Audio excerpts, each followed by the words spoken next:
Образователен семинар вместо ваканция. Такава възможност предоставя CISV или Асоциация за международни летни лагери. От 4 години в Боровец деца от различни възрасти и народности се събират, за да обсъдят проблемите на своето поколение. Тази година в българския планински курорт за един месец се събраха 22 деца от 11 различни държави на възраст между 16 и 18 години. Дойдох тук от любопитство да опозная други хора. Искам да стана по-зрял, да се науча да не се оплаквам при всяка малка трудност, която ми се изпречи на пътя. Всеки разказва различни истории и е много забавно. Организираме си различни игри. Обсъждаме различните стереотипи. Примерно, разбрахме, че някои стереотипи, които са примерно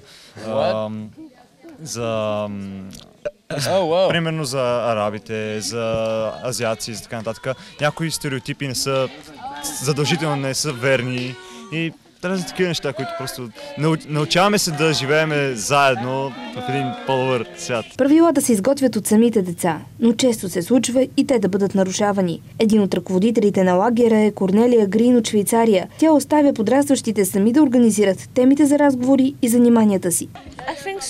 Децата наистина се забавляват. Тук срещат свои връстници с различна култура. Говорят си за много теми, които ги вълнуват. За гаджета, сватби, хомосексуалност. Това са големите въпроси за всеки един от тях.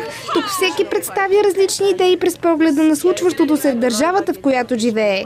Един от уроците на младежите е връстниците им от България да ги научат да четат на български.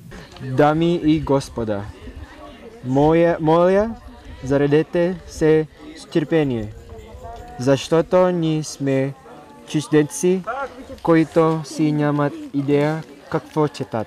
И така, до следващата им среща някъде по света.